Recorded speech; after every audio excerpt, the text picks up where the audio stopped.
Ya, kita akan segera kuliah hari ini. Ya, Amir mau mengulang yang minggu lalu. Minggu lalu sudah bikin yang berat jenis kumpul. Coba kasih informasi ke Amir Theo kalau praktikum berat jenis aspal. Yang minggu lalu kan kita tidak masuk kuliah, kalian bikin sendiri. Apakah sudah dikumpul tugasnya? Sudah, Amir. Ya, nggak apa-apa ya, kita ulang ya. Karena itu kan gampang. Bisa kalian perhatikan dari video yang sudah Amir Theo kirim. Ayo semua dulu buka kamera, karena Amir mau bikin print screen. Kita akan segera mulai kuliah. Jadi hari ini kita akan bahas dua materi. Materi yang minggu lalu pertemuan ke-11, ke-10 ya, ke-10. Dan yang minggu ini pertemuan yang ke-11.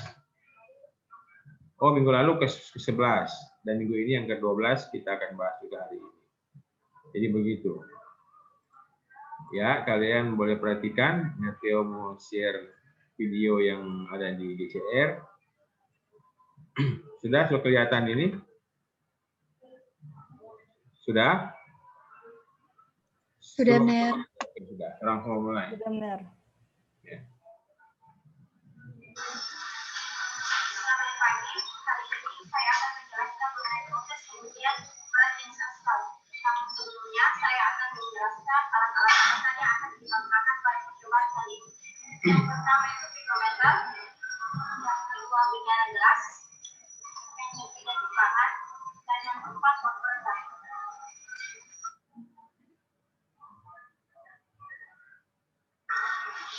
Selanjutnya kita masuk ke penyiapan sampel.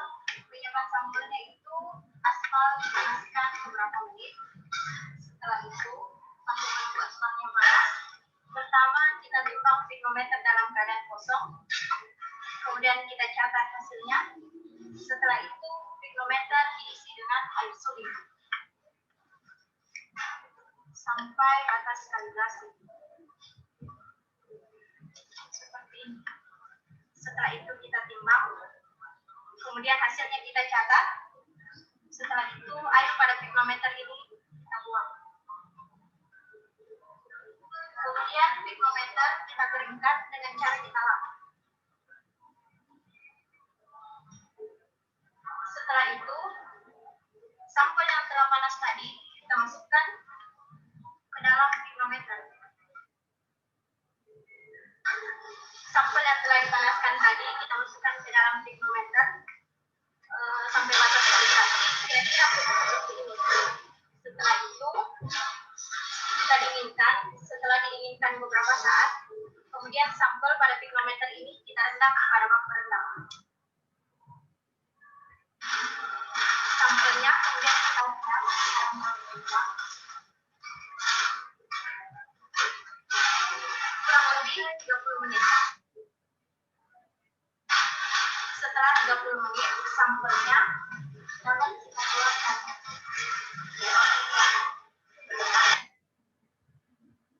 Sampel yang telah kita keluarkan dalam bak berendam tadi, kita masukkan air suling ke dalamnya sampai batas kalibrasi. Setelah itu kita timbang. Hasilnya kemudian kita catat pada tabel data. Sekian proses pengujian berat jenis aspal. Terima kasih. Ya, jadi tadi kita sudah lihat kan, seperti juga percobaan berat jenis pada menggunakan agregat pasir. Jadi kita menggunakan pikrometer. Jadi pikrometer kalau yang di percobaan aspal itu kalau kita tidak hati-hati, laboratorium akan setiap kali percobaan beli pikrometer baru, karena pikrometer yang sudah diisi aspal kalau tidak dibersihkan sudah keras pasti dibuang. Nah, biasa dulu kalau praktikum yang asisten lab itu selalu memperingatkan, kalau habis selesai praktikum berat jenis aspal, pikrometer yang digunakan tadi yang kaca tadi kalau tidak pecah ya langsung dibersihkan selesai digunakan. Karena pada saat kita menuang pikrometer ke dalam aspal ke dalam pikrometer pada posisi panas, itu bisa jadi juga pikrometernya pecah. Jadi ada kalanya percobaan itu memang bisa 1 atau 2 pikrometer. Kemudian yang kita cari adalah berat berat dari aspal, kemudian kita bahagi dengan volume. Jadi berat jenis itu kan berat dibahagi dengan volume. Sedangkan berat itu kita tadi kan menimbang berat pikrometer kosong. Yang tadi yang tidak sempat diperlihatkan di video adalah menimbang berat pikrometer terisi aspal. Jadi yang harusnya terlihat yang tadi berat pikrometer kosong ditimbang, berat pikrometer terisi air suling sampai batas kalibrasi itu maksudnya sampai batas di mana kita tentukan. Jadi kalau kita tentukan di skala ini itu yang kita gunakan. Nah, kemudian kita kosongkan, keringkan lagi. Kenapa kita keringkan? Karena supaya tidak ada air yang tersisa. Kemudian kita masukkan lagi aspal yang dalam keadaan posisi cair. Aspal posisi cair karena ini aspal panas, maka pasti suhunya tinggi. Nah, suhu tinggi ini pada saat proses pengisian aspal terhadap piknometer pasti bisa mengakibatkan piknometer pecah. Nah, kalau tidak pecah, berarti kita lanjutkan. Nah, tadi direndam. Direndam itu untuk membuat menjadi suhu kamar. Jadi aspal yang dalam keadaan panas, dalam keadaan masih lembek, begitu kita rendam dalam bak perendam, dia menjadi suhu kamar. Setelah dia jadi suhu kamar, kita keluarkan, kita isi lagi dengan air, dan kita timbang. Nah, jadi ada tadi yang dia tidak lihatkan, menimbang pada saat posisi pikrometer terisi aspal. Nah, jadi prosesnya di sini kalau kalian lihat di laporan contoh, itu adalah cuman tambah dan kurang. Jadi ada berat piknometer plus aspal, plus berat air, ada berat piknometer kosong, ada berat piknometer air saja. Nah, itu kita tinggal kurang-kurang. Nah, kita ketahui kenapa menggunakan air suling. Karena air suling itu air yang 1 kilogramnya atau 1 liternya 1 kilogram. Jadi dia punya BJ 1, berat jenis 1. Jadi kalau dia 1 meter kubik itu berarti 1 ton. Nah, 1 ton berarti 1000 kg. Nah, kalau dia 1 liter berarti 1 kg. Nah, dengan harapan air suling mempunyai berat jenis seperti itu, maka kita bisa menghitunglah berat volume dari aspal. Sudah dijelaskan kan?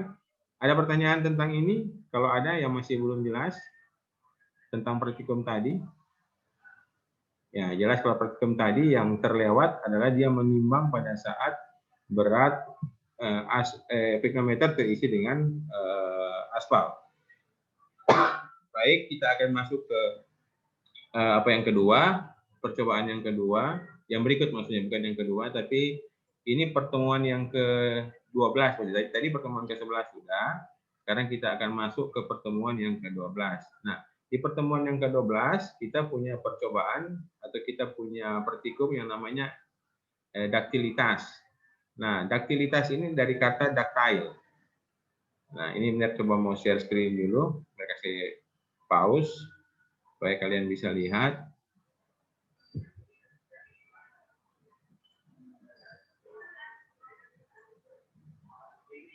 Nah, ini adalah percobaan daktilitas atau ductile. Kalau ductile itu bahasa Indonesia mulur. Mulur itu apa ya? Kalau seperti karet kita tarik, dia tambah panjang. Nah, itu artinya pemuluran atau daktilitas. Jadi daktilitas itu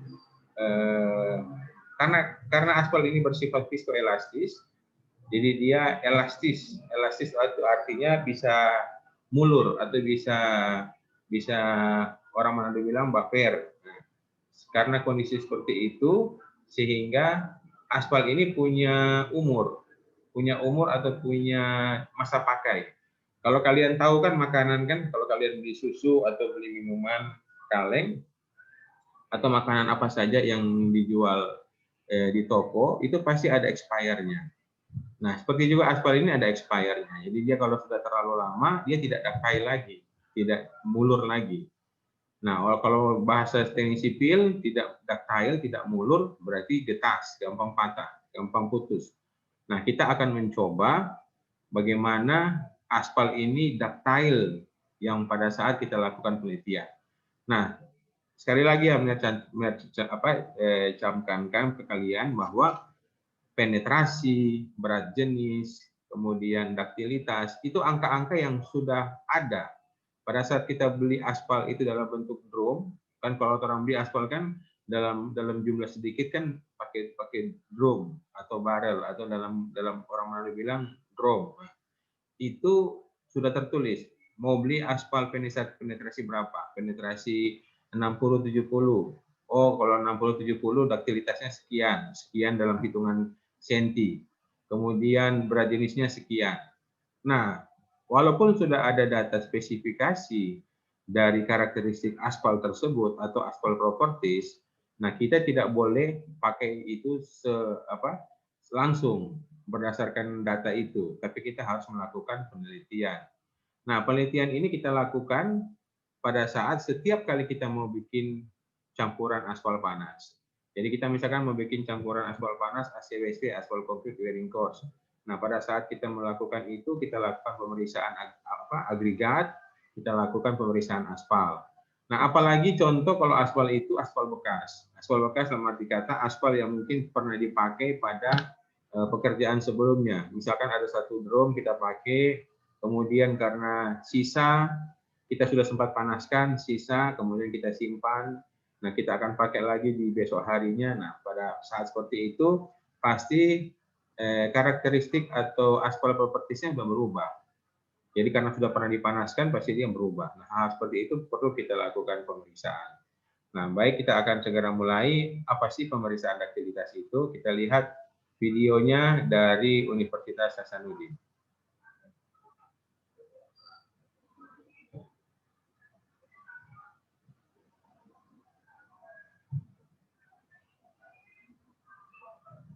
Ini tidak ada suara kan?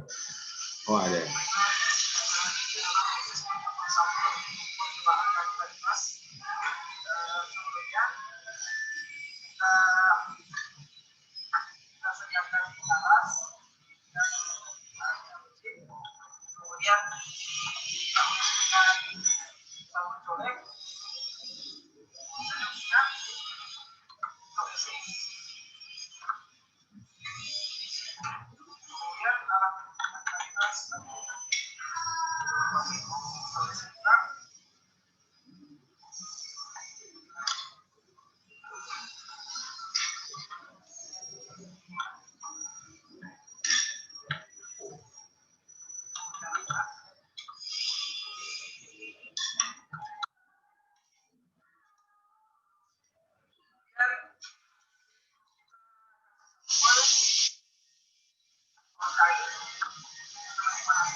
Seperti itu posisinya.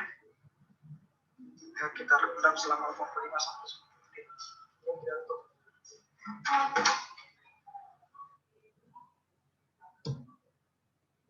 Ya, setelah sampel direndam selama 85 sampai 90 menit, kita angkat sampelnya, kemudian kita bawa ke alat uji untuk melakukan pengujian daktilitas di alatnya di sana. Kemudian kita pasang sampel pada alat uji.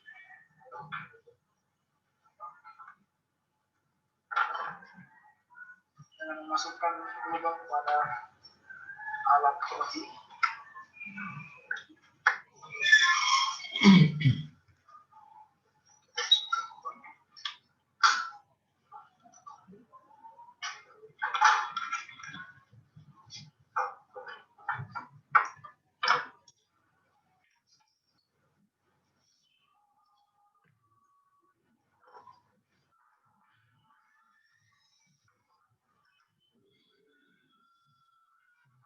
Ya, kita lepas sampingnya.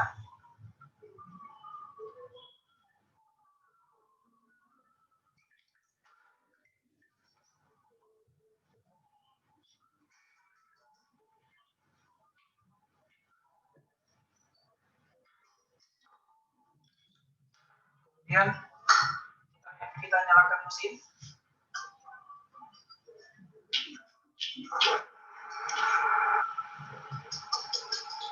Dan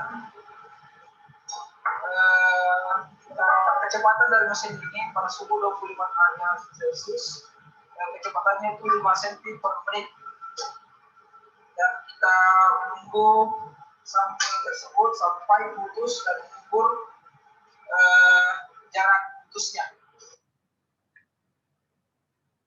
Setelah mengalami putus, inilah jarak daktaritas. Coba ya seperti itu. Kemudian kita lihat sampai pada jarak berapa nilai daktaritasnya. Ya. Jadi tadi tentu kalian tidak begitu mengerti kan yang proses taruh di bak penarik tadi. Jadi biar jelaskan ulang ya. Jadi pertama-tama kita punya cetakan. Cetakan itu terbuat dari tembaga. Jadi kalau ada besi, dia terbentuk dari tembaga warna seperti kuning begitu. Kemudian tembaga itu seperti begini. Jadi nanti dia bisa copot, bisa lepas. Jadi dia seperti tembaga yang kalau dikumpul begini jadi satu gini, jadi cetakan. Nah, tembaga itu sebelum dipakai gliserin. Gliserin itu sabun tadi, dia gunakan sabun colek. Setelah dia taruh aspal tadi dalam posisi cetakan tadi, kemudian dia dinginkan kepada suhu kamar, kemudian setelah itu dia masukkan lagi ke dalam bak perendam. Bak perendam itu berisi air. Nah, perlu kita ketahui, kenapa tadi dia menyebut suhu 25 derajat Celcius? Siapa yang tahu coba? Kenapa harus suhu 25 derajat? Ada informasi ini? Dia salah apa-apa? Coba Julia apa Julia? Kenapa alasan pakai suhu 25? Itu bukan untuk suhu kamar, Ner? Ya, kalau orang pakai suhu kamar di Indonesia tidak 25. Dia sekitar 28, 29. Jadi itu suhu kamar betul, tapi suhu kamar di versi Amerika ASTO. Jadi untuk mengikuti saat mereka melakukan percobaan itu di ASTO, standar ASTO Amerika sana, suhu kamar yang mereka lakukan memang bukan di musim dingin, tapi di musim antara dingin dan panas 25, dan 25 itu kita harus pakai es batu. Jadi di bak perendam tadi harusnya ada termometer, ada es batu. Seperti kita waktu bikin percobaan titik nyala titik bakar dengan titik lembek ada es batu yang kita taruh di wadah gelas ukur itu supaya mulai dari suhu 5 derajat kan dia naik-naik. Jadi supaya tercapai suhu 5 derajat, jadi kita harus menggunakan es batu. Kemudian kalau sekarang suhu kamar yang kita capai 25 derajat, ya kita harus juga menggunakan es batu. Ada beberapa lab yang menggunakan refrigerator atau lemari es. Jadi sampelnya taruh di lemari es, setelah dia capai suhu itu dia keluarkan. Nah, kemudian setelah dia dapat suhu kamar, suhunya sudah normal, seperti suhu kamar yang ada di Amerika sana, kemudian ditaruh di bak perendam. Bak perendam itu seperti peti. Kalau kalian ke laboratorium kita yang ada di Fakultas Teknik, itu petinya banyak yang sudah bocor. Jadi itu ada peti, isinya air nanti. Jadi peti itu dari luar kayu, tetapi di bagian dalam itu pakai aluminium. Nah, di peti itu ada rel. Nah, kalau saya sebut rel itu bisa menarik yang cetakan aspal tadi. Kan namanya ductilitas, ductile, dimulurkan. Jadi kita mau menarik itu aspal tadi atau TR tadi, kita mau tarik sejauh mana dia putus. Nah, pertanyaan, kenapa mesti ditarik di dalam air?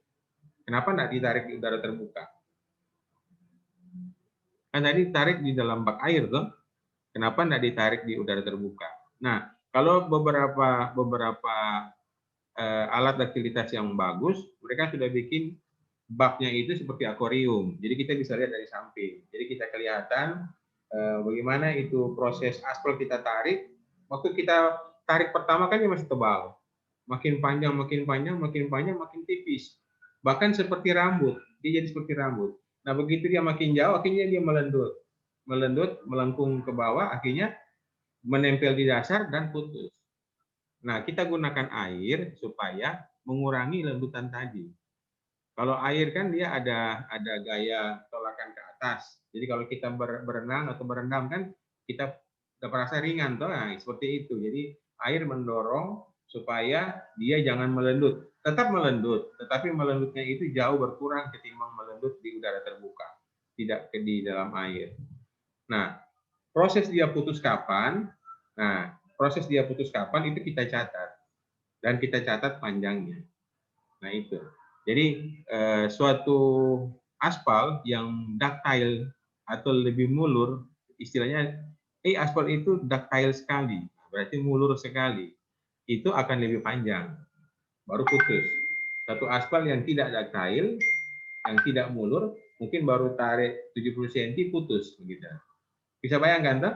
Nah, jadi seperti itu. Jadi kita mau mencari tahu berapakah nilai duktilitas suatu aspal. Jadi seperti itu. Nah, sekarang kalau kita perhatikan, untuk apa sih ductile ini? Nah, ductile ini kan seperti fungsinya, yaitu mencari tahu tingkat kemuluran aspal. Jadi kalau dia mulur, berarti aspal itu memiliki fleksibilitas yang tinggi. Fleksibel, ingat ya, perkerasan fleksibel. Fleksibel, elastis, ductile. Nah, seperti itu. Nah, kalau dia tidak mulur atau dia mulur tapi cuma beberapa senti aja putus nih sudah. Berarti ini termasuk aspal yang tidak ductile, yang kurang elastis. Biasanya aspal seperti ini aspal keras, aspal yang pen rendah. Aspal yang ductile biasanya aspal yang pen tinggi. Seperti itu.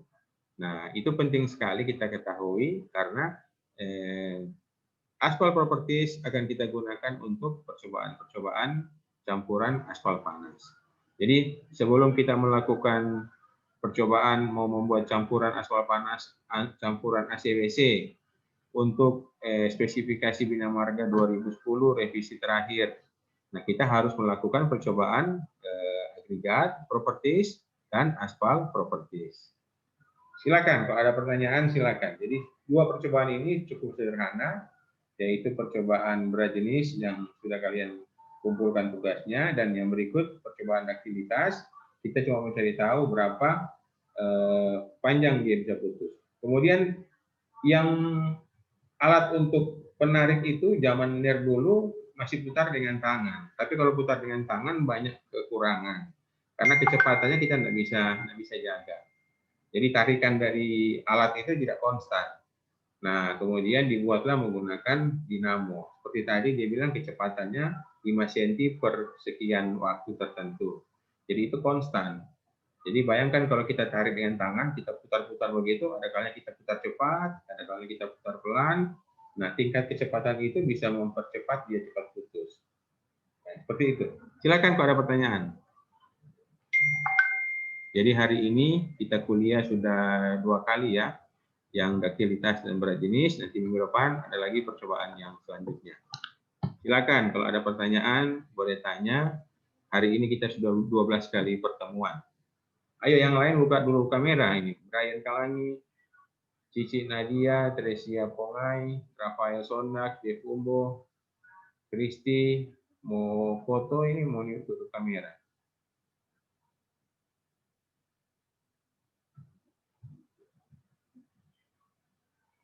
Kalau enggak ada, benar semua sharing to apa itu? Absen, kode absen, kalian boleh isi kode absen.